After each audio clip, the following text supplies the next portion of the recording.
മുന്നേ വീഡിയോയിലേക്ക് കൃത്യമായ സ്വാഗതം. ഇന്നൊരു പുതിയ പഴം പരിചയപ്പെടുത്താം. കണ്ടോ, നിങ്ങൾ കണ്ടിട്ടുണ്ടോ? ഇതിൻ്റെ ഒരു ഷേപ്പും ഇതിൻ്റെ പുറം ഭാഗമൊക്കെ കണ്ടു കഴിഞ്ഞാൽ എന്തിൻ്റെയെങ്കിലും ഒരു ഓർമ്മ വരുന്നുണ്ടോ? ഒരു പാമ്പിൻ്റെ ഒക്കെ ചെതുമ്പൽ പോലെയുണ്ട് അല്ലേ? അപ്പോൾ ഇതിൻ്റെ പേരും അങ്ങനെ തന്നെയാണ്.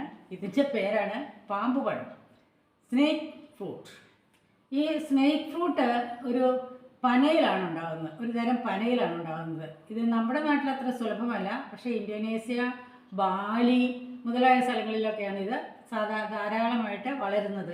ഇതൊരു പന, അതായത് ഇത്രയും പൊക്കം മാത്രമേ വരത്തുള്ളൂ, പക്ഷേ വലിയ ഇലയുള്ള പനയാണ്. ഇത് കൂട്ടമായിട്ടാണ് സാധാരണ വളരുന്നത്.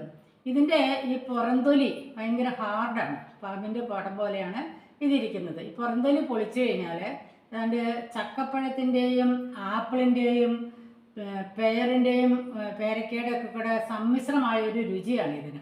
ഇത് തിന്നാൻ നല്ലതാണ്, നല്ല മധുരമുള്ളതാണ്.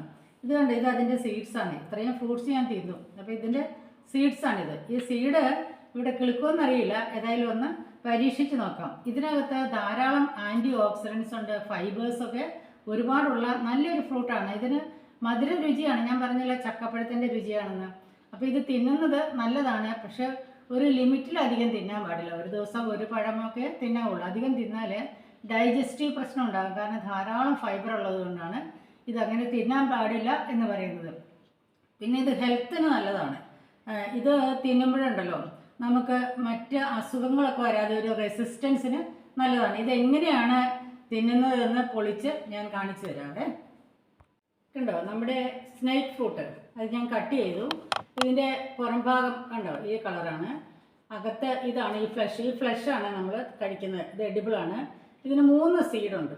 ഇതിനകത്ത് 3 സീഡുണ്ട്. നല്ല ടേസ്റ്റായിരുന്നു. ഇതിൻ്റെ പകുതി ഭാഗം നിങ്ങളെ കാണിക്കാൻ വേണ്ടി മുറിച്ചതാണ്. ഈ 3 സീഡും കിളുക്കുന്നൊന്ന് നോക്കാം. ഇതിൻ്റെ പന ഒരുതരം ഈന്തപ്പനയിലാണിത് ഉണ്ടാകുന്നത്. ഇതിന് ഒരുപാട് ക്വാളിറ്റീസ് ഉണ്ടെന്ന് ഞാൻ പറഞ്ഞല്ലോ. അതുകൊണ്ട് നമ്മുടെ നാട്ടിലും ഇത് വളർത്താനായിട്ട് നമുക്ക് ശ്രമിക്കാം. ബ്യൂട്ടിഫുൾ ലീവ്സ് ഉള്ള സ്നേക്ക് പാം. ഈ പാം കൂട്ടമായിട്ടാണ് വളരുന്നത്. ഇതിൽ ധാരാളം ഫ്രൂട്ട്സ് കട്ടയായിട്ട് ഉണ്ടാകും.